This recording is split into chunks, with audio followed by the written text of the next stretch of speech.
Muy bien, entonces Juan capítulo 3, versículo 22. Algunas de sus Biblias traen el título El amigo del esposo. Vamos a leer hasta el versículo 30 y vamos a orar al Señor para que nos ayude. Entonces dice así: después de esto, ¿después de qué? Ahorita lo vamos a ver. Vino Jesús con sus discípulos a la tierra de Judea y estuvo ahí con ellos y bautizaba. Juan bautizaba también en Enón, junto a Salim, porque ahí había muchas aguas, y venían y eran bautizados, porque Juan no había sido aún encarcelado. Entonces hubo discusión entre los discípulos de Juan y los judíos acerca de la purificación, y vinieron a Juan y le dijeron: Rabí, mira que el que estaba contigo al otro lado del Jordán, de quien tú diste testimonio, bautiza y todos vienen a él. Respondió Juan y dijo: no puede el hombre recibir nada si no le fuere dado del cielo.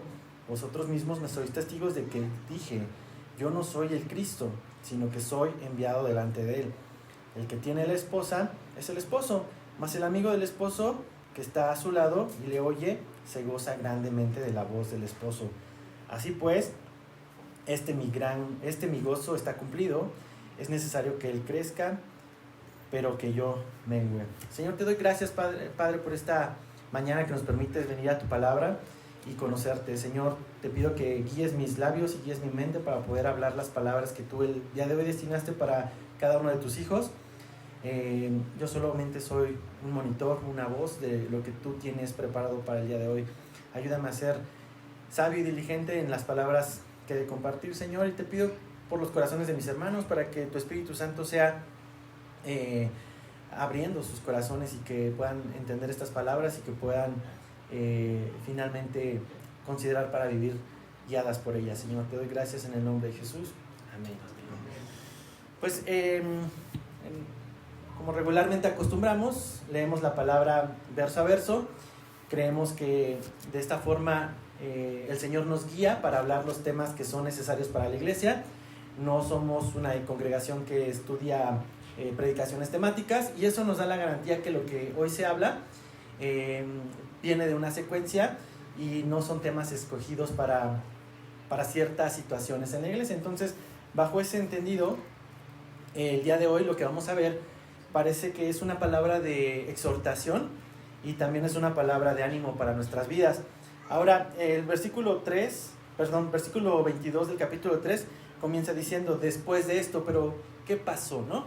Entonces te va a hacer una breve reseña, como cuando tú ves una serie en la televisión y que te hacen una recapitulación rápida para que nuevamente vuelvas a entender la temporada que acaba de salir.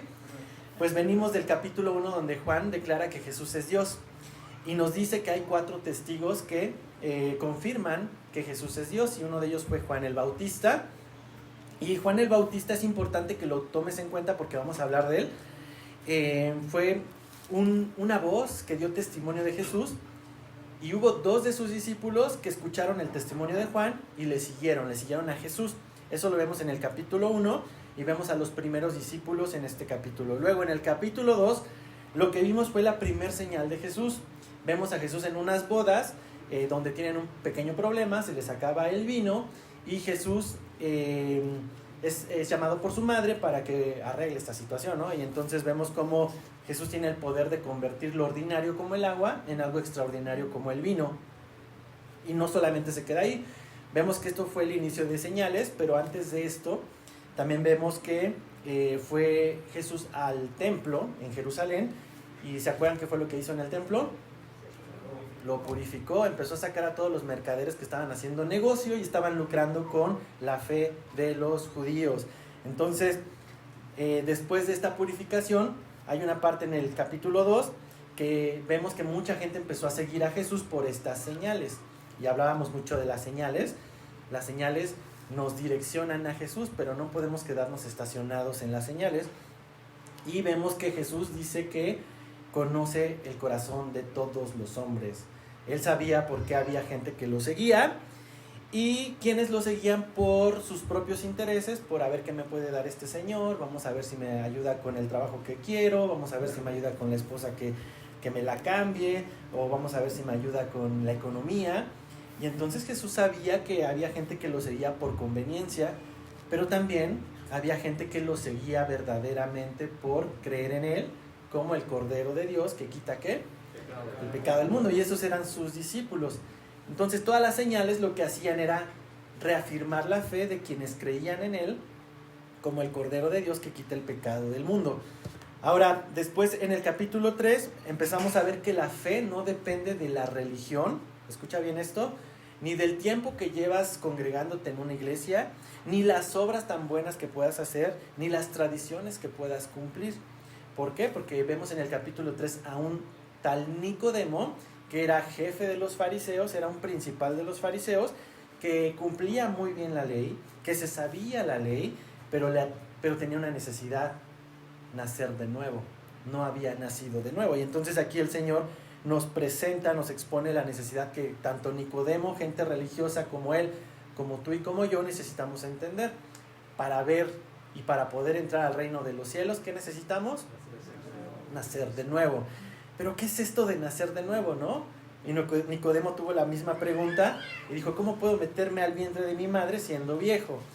Y Jesús le responde con algo bien interesante. Le dice, le pone un ejemplo con el viento. Le dice: el viento nadie sabe de dónde viene ni a dónde va, sin embargo puede estremecer y puede tirar las cosas, ¿no? Y en este sentido, tú y yo no podemos explicar cómo es el nacer de nuevo, pero sí podemos experimentar lo que es nacer de nuevo. Entonces la pregunta correcta que tuvo que haberse hecho Nicodemo y que tú y yo nos podemos hacer no es ¿cómo es eso de nacer de nuevo?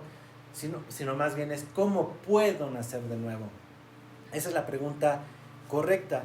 En Juan 3:6 Jesús le dice, voy a ir ahí rápidamente, le dice a Nicodemo: lo que es nacido de la carne, carne es, pero lo que es nacido del Espíritu, Espíritu es. Entonces, para que tú puedas entender la Biblia, si tú le das la Biblia a una persona que pase ahorita por acá afuera y le dices: léela y explícamela, no te va a saber explicar nada. Incluso a veces para los cristianos es complicado explicar la Biblia, pero tenemos al Espíritu Santo que nos ayuda a entenderla. Y es lo que va a suceder el día de hoy.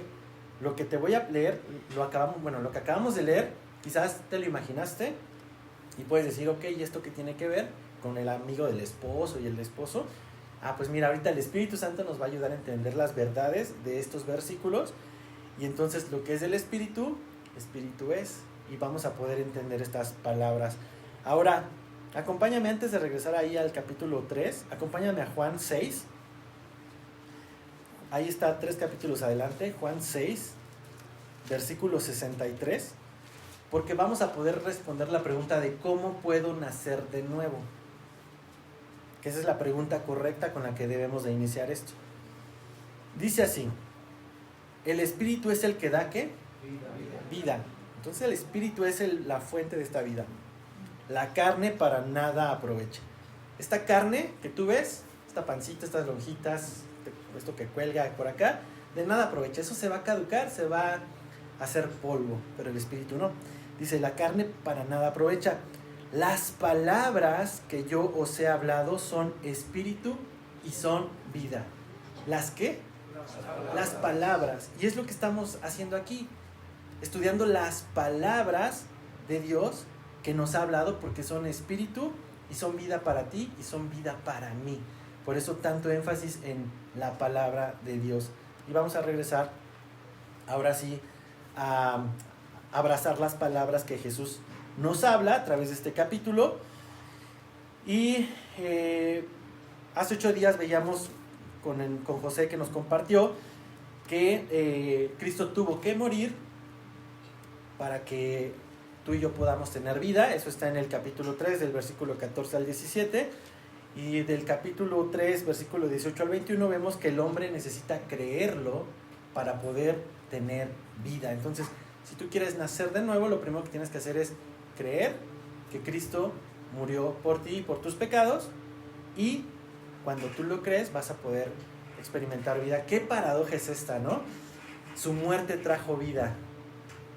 Es algo raro, pero lo veíamos en el ejemplo de hace 8 días. Las serpientes matando al pueblo de Israel, mordiéndolas. ¿Y qué hizo? ¿Cuál fue la solución que dio el Señor?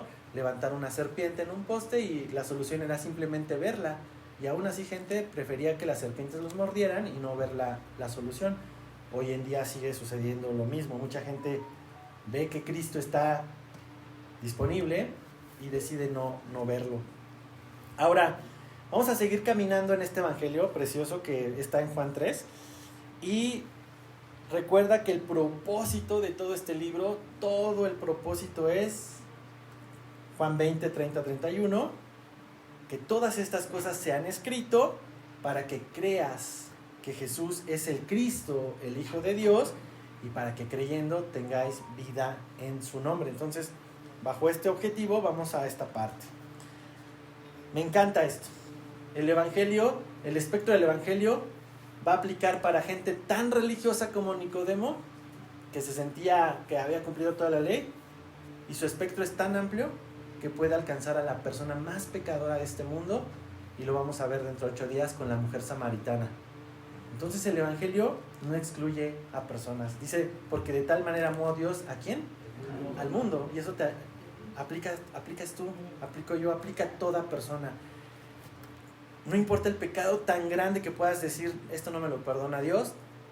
La palabra de Dios dice que te amó de tal manera que dio a su Hijo unigénito para que creyendo en Él tengas, no mueras, sino tengas vida eterna. Entonces, bajo este sentido, me encanta que vamos a poder ver los extremos de alguien religioso y alguien pecador, y el evangelio para ambas personas tiene poder. Y lo que te decía, partiendo de la conversación de Nicodemo, todos necesitamos creer en su nombre para poder tener vida, y eso fue con lo que cerramos la semana pasada, y por eso en el versículo 22 vamos a ver que da un pequeño cambio la historia. Viene una redacción de algo que sucede con discípulos, ciertas actitudes que no son correctas, pero mira, para poder entrar al tema, el mundo mide el éxito en cantidades. ¿Quién dice que sí es cierto? O sea, fíjate, ¿quiénes son los influencers más famosos? Los que tienen más que seguidores. ¿Quiénes son las personas más exitosas? Las que tienen más dinero o tienen más propiedades. ¿Quiénes son los candidatos que van a ganar? Los que tienen más encuestas a su favor, ¿no? Entonces, el mundo mide el éxito en cantidades, es normal, ¿no? Incluso en las iglesias también tristemente miden el éxito de una iglesia en las cantidades de personas que se reúnen. Y las cantidades es peligroso para el hombre considerarlas como un factor de éxito, porque alimentan sutilmente el ego, y el ego empieza a llevar al hombre hacia la envidia y hacia la contienda. Entonces florece eso en el corazón del hombre cuando ve que alguien tiene más que él. Y eso es lo que va a pasar aquí. ¿Qué nos enseña el evangelio sobre estos conceptos carnales de éxito? Entre más tienes, mejor te va. La verdad que hay una verdad sobre esto. ¿Y cuál es el modelo que necesitamos tú y yo considerar para el éxito de Dios con nosotros? Juan el Bautista nos va a dar una lección increíble de esto. Los personajes que estamos viendo aquí van a ser Jesús y sus discípulos, por un lado, Juan el Bautista y sus discípulos, por otro lado, y hay en medio a unos judíos ahí medios liosos que van a empezar a inyectar ciertas palabras que van a generar contienda. Y vamos a observar 4 cosas. Yo te voy a pedir que veamos 4 cosas. Lo primero son los motivos de este texto, las actitudes que hay con estos discípulos, las identidades que Juan el Bautista va a exponer, y qué acciones, qué enseñanzas podemos obtener de esto. Entonces vamos a ver estas 4 cosas. Primer tema a observar es qué motivos había. Mira, dice: después de esto, capítulo 3, versículo 22, vino Jesús con sus discípulos a la tierra de Judea. De Jerusalén baja a Judea, y dice ahí que estuvo con ellos. Jesús tenía un ministerio itinerante, no estaba en un solo lugar. Los otros evangelios nos hablan de los hechos que suceden en Galilea. Juan se enfoca más en Judea, y dice que ahí estuvo con ellos, pero no estaba nada más por estar. Dice que estaban, ¿qué? Estaban bautizando. Bautizaba. Y dices tú, ok, no tiene nada de malo, pues está con ellos y está bautizando. Aparentemente Jesús continúa el rito del bautismo, que era un rito de purificación externo que había iniciado Juan el Bautista. Pero ¿qué es el bautismo? Y esto es importante que tú y yo lo entendamos porque podemos tener un concepto sesgado del bautismo.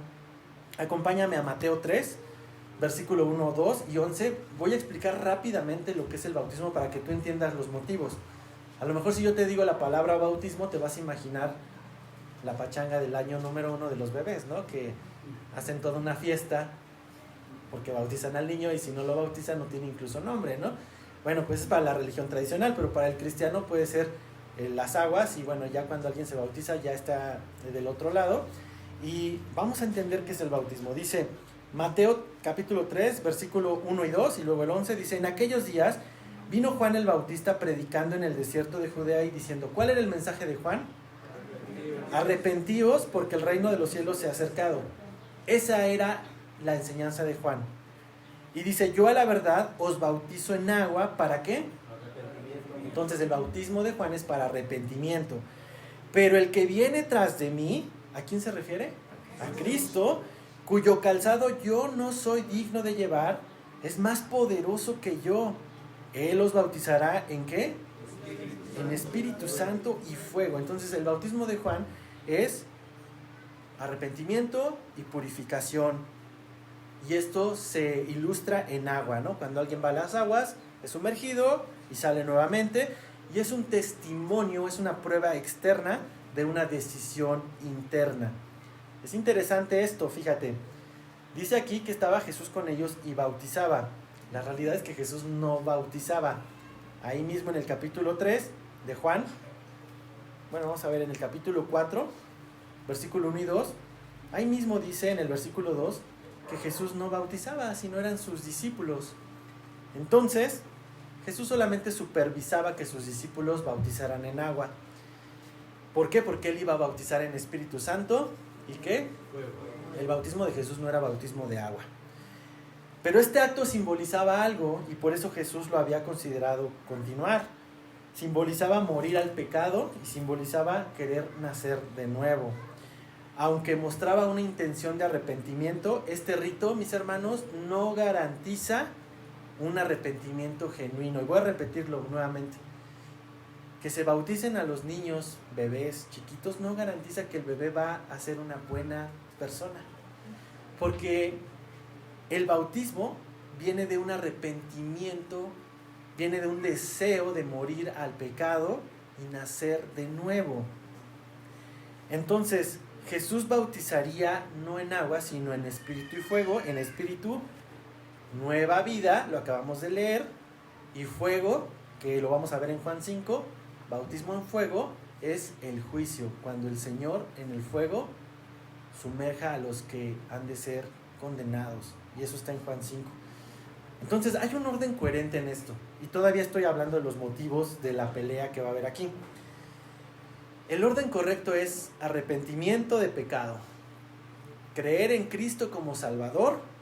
Número 3, ser bautizado por el Espíritu Santo. Antes incluso de las aguas es importante que el creyente sea bautizado por el Espíritu Santo, renovando su entendimiento y naciendo de nuevo, para que ahora sí el paso 4 sea ir a las aguas, dar testimonio público de decidir seguir a Cristo. Te voy a dar un ejemplo súper claro de esto que te estoy platicando. ¿Quién trae su anillo de bodas todavía? A ver, presúmanme, porque yo estoy ya gordo, ya no me queda, entonces tendré que usarlo en el meñique, por eso ya no lo traigo. Y Diana tampoco, así que no me hagan sentir mal, ¿no? Pero los que traen su anillo de boda, si ustedes ese anillo de boda vienen y lo dejan aquí, ¿y cuántos solteros hay aquí en la congregación? A ver, levanten la mano. Ah, mira, aquí hay unos, aquí hay muchos. Si los solteros vienen y este anillo de bodas se lo ponen, automáticamente van a enamorarse de alguien, porque pues fue un símbolo de amor para otra persona. Si tú te pones como soltero un anillo de compromiso de alguien más, no significa que te vas a enamorar de alguien mágicamente, ¿no? El anillo de compromiso es una expresión externa de una realidad interna. El anillo de compromiso, de bodas, que se da en una boda, simboliza el pacto matrimonial, pero esto es algo externo, algo visible de lo que internamente tienen las dos personas que se están comprometiendo. Entonces, que alguien se bautice sin el compromiso de arrepentimiento, sin el perdón, sin la intención correcta de arrepentimiento, es tan absurdo como esto que te acabo de decir. Alguien que quiere sentir amor por otra persona solamente buscando ponerse un anillo. No hay coherencia. Entonces, por eso, el bautismo de Jesús es más importante, el de espíritu y fuego, porque es el que te asegura que hay un cambio genuino, una renovación de tu ser. Ahora, ¿por qué Jesús entonces participaba en este tipo de bautismos? Dice el versículo 23 que Juan bautizaba también en Enón, junto a Salim, porque ahí había, ¿qué? Muchas aguas. El bautismo de Juan era de aguas. Y dice aquí que venían y eran bautizados. Juan el Bautista todavía tenía trabajo que hacer. Juan no había cesado su ministerio, no dijo, bueno, pues ya llegó Cristo, ahí se ven, yo ya me voy a tomar mis vacaciones, ya hice lo que tuve que... No, vemos a Juan todavía siguiendo y siendo diligente con su llamado. Juan en este punto tenía más fama que Jesús. Acuérdate de esto, desde Malaquías hasta la llegada de Juan el Bautista habían pasado 4 siglos donde Dios no había hablado con nadie, había un silencio muy intenso. Cuando llega Juan el Bautista como profeta, pues todo el pueblo nuevamente empieza a emocionarse y empieza a generar Juan el Bautista mucha fama.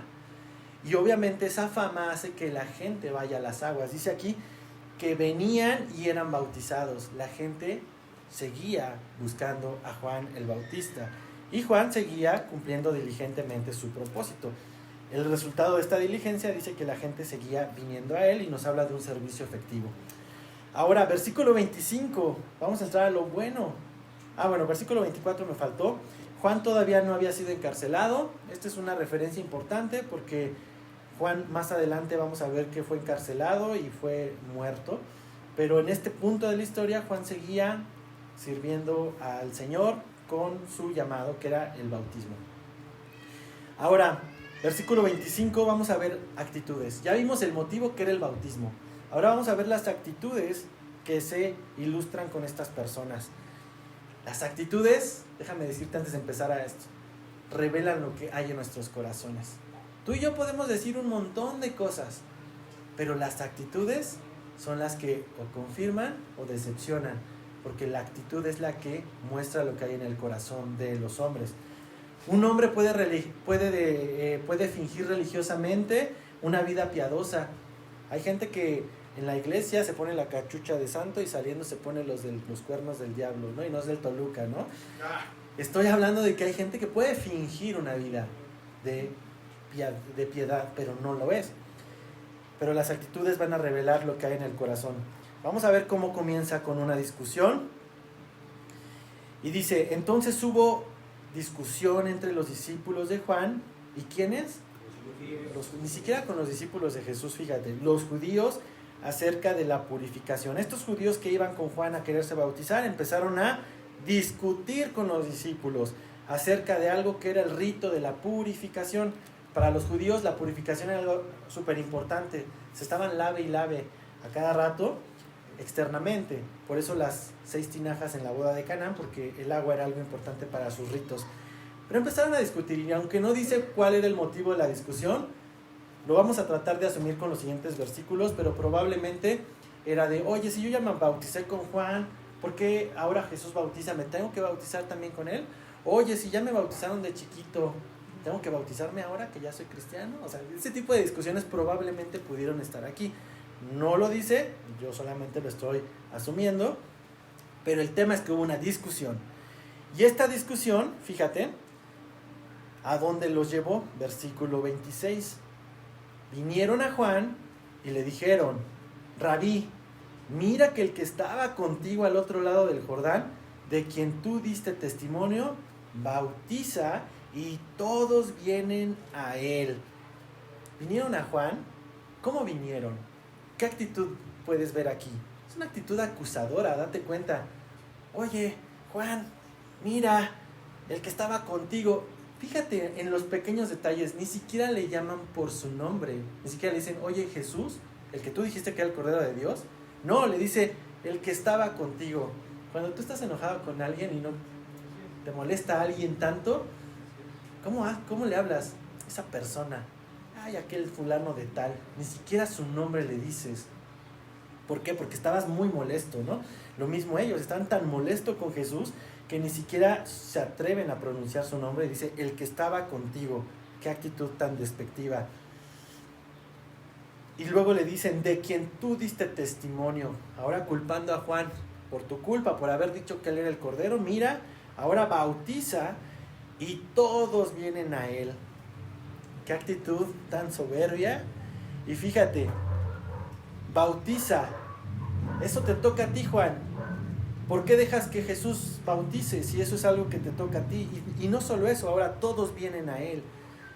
¿Todos? ¿Tú crees que todos iban a Jesús? Claro que no. Más adelante Juan nos va a decir que nadie recibe su testimonio. Aparte, el mensaje de Cristo no es popular. Si el mensaje de Cristo fuera popular, no cabríamos en este lugar ni en todas las iglesias que hay aquí en Toluca, porque el mensaje de Cristo no es popular. Pero aquí estos amigos dicen, todos vienen a él. Observa esto. Cuando el pecado domina nuestros corazones, distorsiona nuestros pensamientos.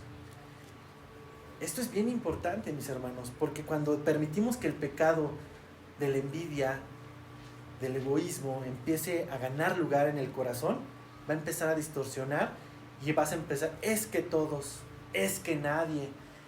Y esas exageraciones es una distorsión de tu realidad y hace de tu realidad una caricatura. ¿Qué movía a estos discípulos? ¿Cuáles eran sus motivos? Pues seguramente era la envidia y era el egoísmo de ver que ya no iban con Juan, que ahora Jesús y sus discípulos estaban bautizando. Y lo que te decía hace rato, la envidia y la competencia que ellos tenían en sus corazones estaba derivando ahora en chismes sazonados de calumnia, hablando con Juan. Es muy común ver entre los creyentes incluso que hay creyentes que critican otros ministerios, ¿no? Y tratan de demeritarlos con calumnias y con chismes. Que Dios nos ayude a no caer en esta actitud de los discípulos de Juan, porque esparcir rumores, mis hermanos, acompáñame ahí, Pac, a Levítico 19, 16, 17, es algo que el Señor repudia. Es algo que no agrada a Dios y no glorifica a Dios. Levítico 19, 16 y 17 dice, no andarás chismeando entre tu pueblo, no atentarás contra la vida de tu prójimo, yo Jehová. No aborrecerás a tu hermano en tu corazón, razonarás con tu prójimo para que no participes de su pecado. Y esto es bien importante porque está sucediendo en los discípulos de Juan. Pero Proverbios 26:20 nos da el antídoto perfecto para cuando este sentimiento, esta actitud de competencia contra otros, no solo contra creyentes, incluso contra compañeros de tu trabajo, incluso contra familiares, contra tu prójimo. Proverbios 26:20 nos dice, sin leña se apaga el fuego, y donde no hay ¿qué? Cesa la contienda. Donde no hay chismoso, cesa la contienda. Donde tú paras los oídos de esos chismes, va a cesar la contienda. Y Juan el Bautista nos va a dar una cátedra de esto en los siguientes versículos. Versículo 27. ¿Cómo respondió Juan? ¿Qué les dijo? No podemos permitirlo, tenemos que hacer mayor publicidad, vamos a hacer el bautizatón, porque ya se me están yendo. ¿Dijo eso? No dijo eso. Dijo, no puede el hombre recibir nada si no le fuere dado del cielo. Juan está pagando el chisme de una manera increíble y está haciendo a un lado estas actitudes caprichosas de sus discípulos, apelando a su identidad. ¿Quién es Juan el Bautista y cuál es su misión? Prácticamente le está diciendo aquí a sus discípulos, yo no soy nadie, lo que tengo es un regalo de Dios.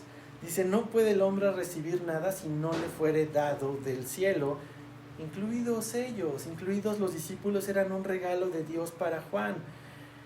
Y cuando tú consideras esto, que todo lo que tienes, todo lo que haces o todo lo que puedes hacer es un regalo de Dios, tu actitud va a ser transformada. Dice Santiago 1:17, toda buena dádiva y todo don perfecto desciende ¿de dónde? De lo alto, del Padre de las luces, en el cual no hay mudanza ni sombra de variación. cuando tú asimilas que todo lo que tienes es por Dios, es gracia, entonces tu corazón va a estar agradecido. Cuando reconocemos la gracia y el favor de Dios en nuestras vidas, no hay espacio para envidias, no lo puede haber, porque todo tu corazón lo va a ocupar el agradecimiento. Y esto es lo que Juan está apelando a sus discípulos. Versículo 28 les dice: vosotros mismos me sois testigos de que dije, yo no soy Cristo, yo no soy el Cristo, sino que soy enviado delante de Él. Ahora les exhorta recordando el mensaje que ya les había dado previamente. Yo no soy Cristo, yo no soy el Mesías, yo solo soy un sirviente, yo solo soy alguien que prepara el camino, yo solo soy una voz, ni siquiera el mensaje, solo soy una voz. Nosotros los predicadores solo somos monitores, somos como estas bocinas. El que da el mensaje es el Espíritu Santo. Nos usa para poder compartirlo, pero no es mi voz, no es mi mensaje, es el mensaje del Señor. Ahora, nos deja súper claro Juan la identidad que tiene. Y esto es importante, que todos los que lideramos grupos, iglesias, células, personas, consideremos nuestra identidad en Cristo. Todo lo que recibimos proviene del Señor. Muchos líderes se pierden por olvidar su lugar, y eso es triste, porque pueden caer en la actitud de estos discípulos. Versículo 29 dice, ahora Juan va a ponernos otro ejemplo que tú y yo vamos a poder entender todavía mejor. Versículo 29 dice: el que tiene la esposa es el esposo, mas el amigo del esposo que está a su lado y le oye, se goza grandemente de la voz del esposo. Así pues, mi gozo está cumplido. ¿Qué quiere decir esto? Mira, con este ejemplo le vamos a superentender a Juan todavía más. En una boda, y te voy a dar el contexto de la boda judía, porque es distinta a las bodas mexicanas. En las costumbres de las bodas judías, el amigo del esposo arreglaba muchos de los detalles de la boda, incluso hasta le metía dinero. ¿Por qué no nos tocó allá, verdad? Bueno, los solteros pueden irse a casar, quizás a esas tradiciones. El amigo del esposo se va a encargar de todo. El amigo del esposo se encargaba de todos los detalles, de organizar el evento, y le llevaba la novia al novio.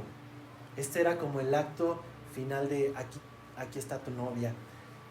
Trata de hacer la comparación con la iglesia, porque al final los pastores, los líderes, vamos a poder también ser como ese amigo del novio, llevando a la iglesia al novio, que es ¿quién? Cristo. Aún así, el amigo del esposo nunca era el centro de atención, nunca. ¿Te imaginas qué ruin y qué detestable sería que en una boda la esposa le eche ojitos al amigo del esposo? Sería algo horrible. Y que el esposo, estando ahí, vea que su esposa, en lugar de verlo a él, vea al amigo del novio. Así son los hombres que quieren cautivar a la iglesia y ser el centro de atención y de admiración. Así era el corazón de estos discípulos, que querían la fama y la atención del pueblo, y que la gente no viera a Jesús. Es tan ruin y tan detestable que las personas busquemos nuestra propia fama y dejar a un lado la fama de Cristo. Y esto es a lo que está apelando Juan. Pone un ejemplo todavía más claro para sus discípulos. Versículo 30 cierra esta porción con una declaración sublime y dice: es necesario que Él crezca, pero que yo mengüe. Entonces Juan el Bautista vio una necesidad en esta situación y les dice: Él debe de tener más importancia y yo menos. Es necesario que Él crezca y que yo disminuya. A Él le toca crecer y a mí me toca menguar. Este debería ser el lema de todo cristiano, de todo creyente. Este debería de ser el lema con el que servimos al Señor, con el que compartimos la palabra de Dios, y debe ser: Jesús siempre debe ser más visible que yo. Si aplica para ministros, aplica para creyentes. ¿Por qué? Porque no es una responsabilidad solo de los ministros. Ustedes son el cuerpo de Cristo. Ustedes reflejan a Cristo con otros. Y si esos otros, en lugar de ver a Cristo, ven envidias, ven contiendas, ven pleitos, te falta menguar para que Él crezca. Y eso es algo que tú y yo debemos de asimilar. Acompáñame a Mateo 16, 24. Este es el texto clave de la enseñanza de hoy y que son las acciones que el Señor nos está invitando y que tú y yo debemos de considerar. ¿A qué nos llama Dios con esta historia? Juan 16.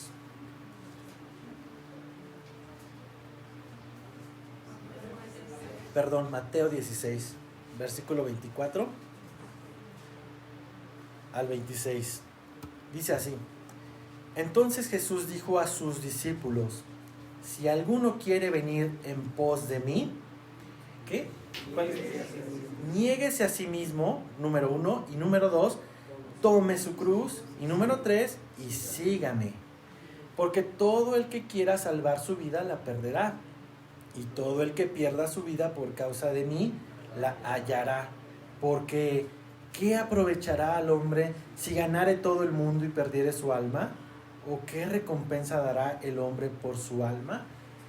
Si todos los cristianos, todos los creyentes, todos aquellos que profesamos ser hijos de Dios, que hemos nacido de nuevo y que estamos en ese proceso de renovación, de regeneración, consideráramos el lema que acabamos de meditar en Juan: es necesario que Él crezca y que yo mengüe, y lo sumamos con estas palabras de Cristo de: el que quiera venir en pos de mí, niéguese a sí mismo, tome su cruz y sígame, ahorraría muchísimos problemas con todos los creyentes.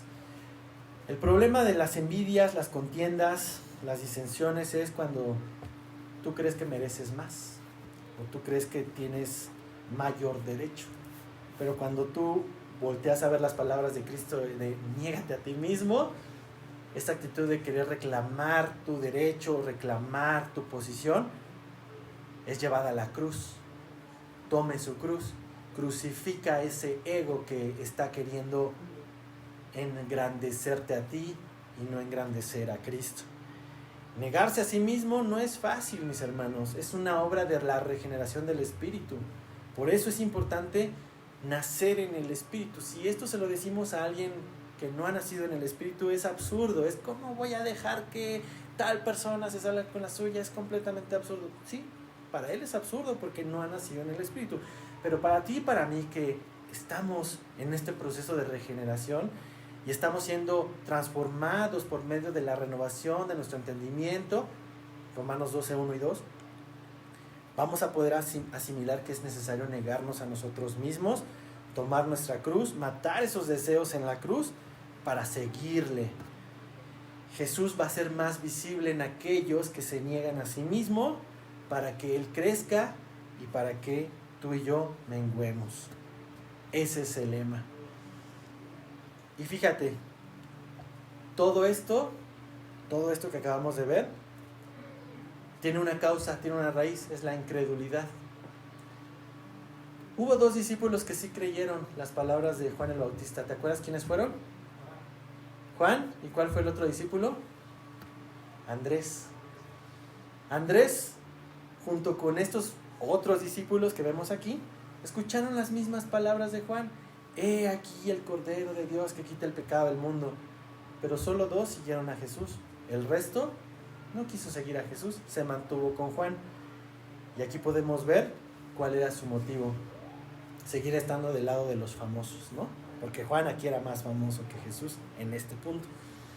Pero ante la incredulidad, voy a leer por último la última porción del capítulo 3, porque ante la incredulidad que Juan identificó en sus discípulos, tú y yo necesitamos asimilar esto también: el origen divino de Jesús.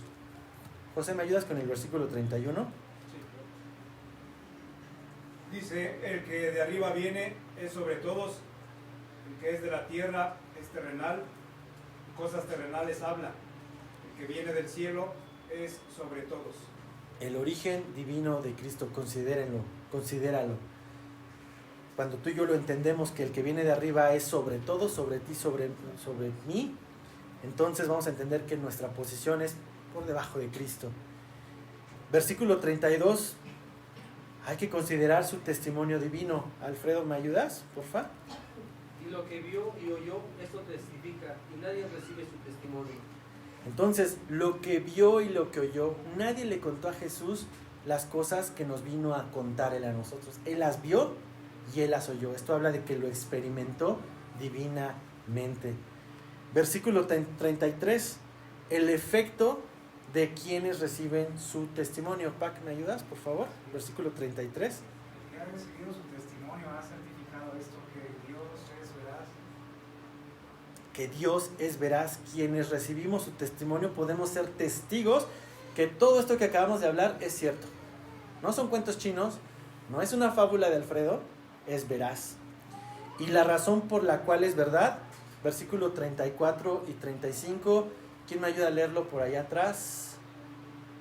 ¿Quién lo tiene? René. Porque el que Dios envió, las palabras de Dios hablan, pues Dios no da el Espíritu por medida. El Padre ama al Hijo y todas las cosas ha entregado en sus manos. Esa es la razón por la cual es verdad, porque Dios no da el Espíritu por medida a Jesús. El Padre ama al Hijo y todas las cosas le ha entregado en su mano. Colosenses, lo veíamos en Colosenses. Entonces, esta es la razón por la cual podemos confiar en que las palabras de Cristo son verdad.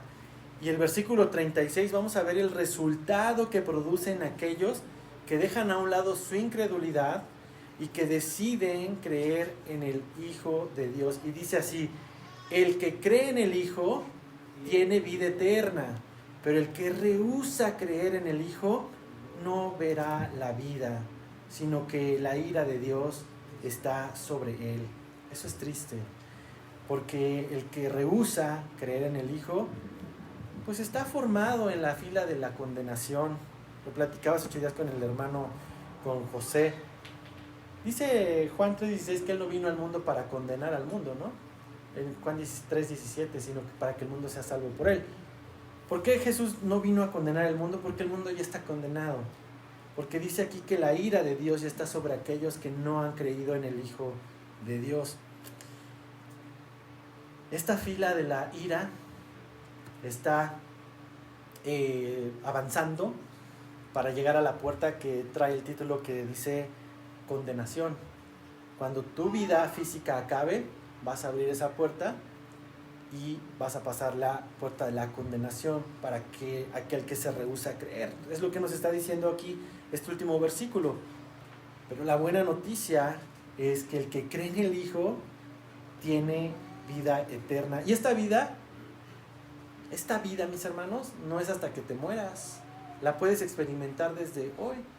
Juan 17:3 nos dice, y esta es la vida eterna, que te conozcan a ti, el único Dios verdadero, y a Jesucristo a quien has enviado. Entonces tú y yo podemos conocer la vida eterna desde hoy, desde que conocemos a Cristo. Pero mira, si tú estás escuchando este mensaje y te has rehusado a creer verdaderamente en el Hijo de Dios, Jesús está llamando. Jesús está llamando a la puerta todavía. Apocalipsis 3:20 nos dice, he aquí yo estoy a la puerta y llamo. Si alguno oye mi voz y abre la puerta, entraré a él y cenaré con él y él conmigo. Para aquellos que la incredulidad sigue estando en su vida y que, como aquellos discípulos de Juan, escuchan la palabra, escuchan el Evangelio, pero no deciden creer verdaderamente en el Hijo de Dios, aquí Él está a la puerta. Y si tú has creído y todavía estás batallando con tu carne y todavía estas actitudes que vemos en los discípulos todavía quieren florecer, todavía quieren echar sus raíces, echar sus plantitas, entendamos esto. El Señor sigue obrando en nuestras vidas, pero es importante negarnos a nosotros mismos, es importante ir a la cruz y seguirle. ¿Qué te parece si te pones de pie conmigo? Y vamos a pedirle al Señor, vamos a entonar un canto Y vamos a pedir al Señor que nos renueve. Siempre es una buena oportunidad para que el Señor nos quite todo eso que todavía quiere florecer en nuestra carne, ¿verdad? Y que podamos decirle al Señor, renuévame, renueva mi entendimiento, renueva mi visión, renueva mi mente, renueva mi fe. Que podamos decirle al Señor Jesucristo, perdón también si he tratado de ser más protagonista yo que tú. Y no sé si anda por ahí Alan y yo, que me van a acompañar. Y vamos a pedirle esto al Señor, que nos renueve. Hazlo tu oración, si Dios te ha hablado a ti a través de esta palabra. Pero también si Dios te ha hablado esta palabra para que creas verdaderamente en Él como el Hijo de Dios, es un buen momento para que puedas entregarle tu vida y decirle, creo en ti, Señor, ayúdame a creer en ti, dame tu espíritu para que pueda creer genuinamente en ti.